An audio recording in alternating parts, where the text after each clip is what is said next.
So it's definitely great practice to start with the step you're on, which is the very first step outside of the electronics and hooking up your servos, which I can't do at the moment since mine did not come in yet. You want to go ahead and look at all the parts listed, which we have 2 frame rails. We have parts F1, which every tree, parts tree, which is what these are called, okay, if you guys are unfamiliar, will have a letter on it. Right here we have G. And then next to each part, there will be a number. There's G8, for example. So if you look here, this plastic part was F1, and here it is. So I have all my parts out. We have 4 of those. We have 2 frame rails. We have 2 rear shackle supports. We have the front bumper, and then we have the 2 servo mounts. Along with our hardware bags. So this is bag F that we're starting with, and I separated them. It's nice to separate your stuff so they don't go missing, and to separate everything in your bag into little containers like so. I also have all of my tools here ready, and I have the instructions, and I'm ready to start the assembly. So this is step 1, and this is pretty much how you want to take every step. Get your parts all off the tree first, get all your hardware off the tree, and then proceed with that step. So we're going to go ahead and assemble it. This is what I was talking about. So when you pull one of these parts off the parts tree here, okay, this is attached like so.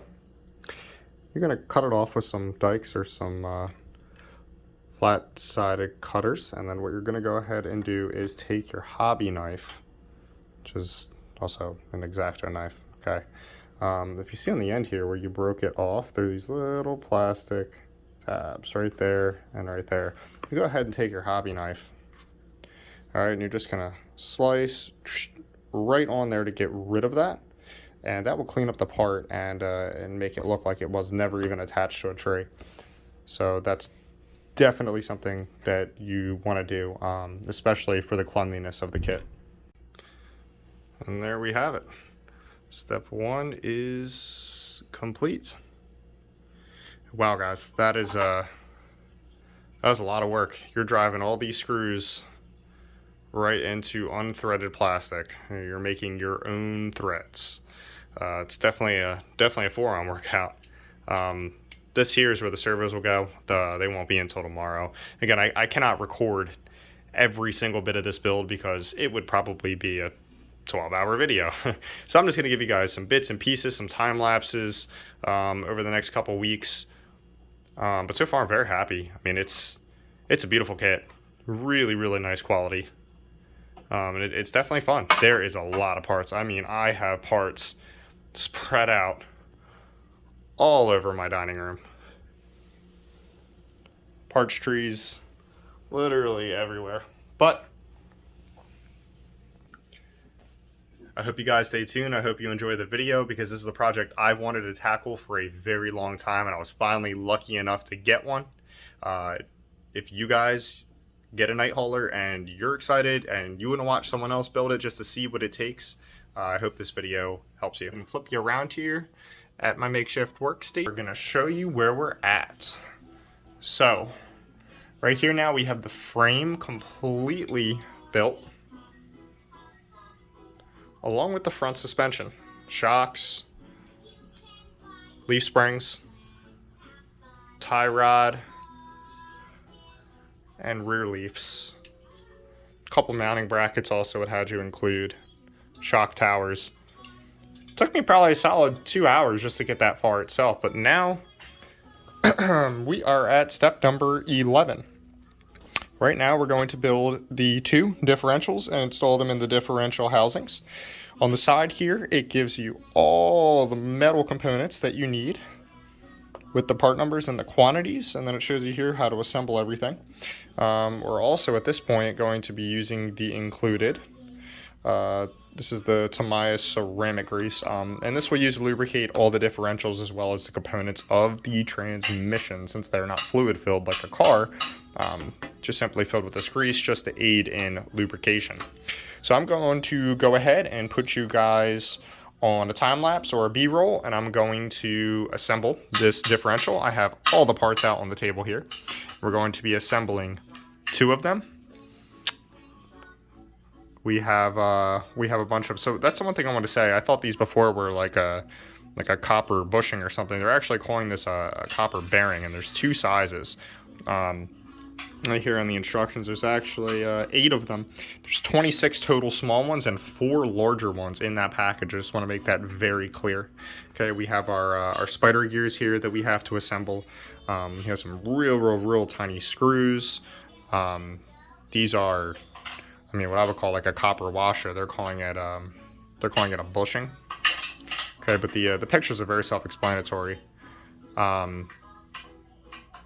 We also have the dog bone, and we have the dog bone connections, as well as the drive shafts themselves. So again, all the components seem of very nice quality. These are the outside. These are what hold the buckets for the spider gears, and then we have our very large pinion gears. Okay. Other parts of the pinion. So we're gonna go ahead and also we have E-clips, which are always fun to put on, which I always use the assistance of some small needle nose pliers very carefully. A trick you can use is you can use a plastic baggie, and when you're actually assembling that E-clip right here on the drive shaft, you can actually put the entire shaft inside of this bag, reach in the bag with the pliers and snap the E-clip on. In case you miss and it goes flying, which they do, it'll stay in the bag and it won't go flying somewhere else in the room. So just want to give you guys a quick tip there. So now I'm gonna run this B-roll.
Alrighty guys, and just like that, we got the suspension, the rear suspension, and the axles completely together. That was that's a lot of moving pieces there.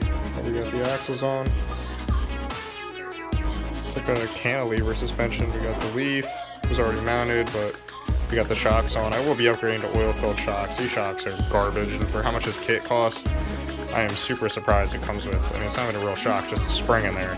It's not even a true damper. I mean, obviously the leaf is your spring. There's supposed to be oil in here as a damper, but I mean, these are crap. That's my only complaint to the kit so far, is it definitely should have came with oil-filled shocks. I mean, at least they're aluminum bodied, but I don't know. I think everything else in the kit is really nice quality. I think that definitely should have been regular oil-filled shocks. I understand that the diff housings are plastic. I mean, most RCs are. I'm definitely going to upgrade these to aluminum too, but this thing is getting, and this is heavy. That's a really heavy rear end. And the whole chassis is actually getting heavy, but that is where we are at so far. So the front and rear suspension is complete, and now we're moving on to some body panels, and we are at part 17. So I'll catch you on the next one. Thanks for watching, Pry the RC Guy.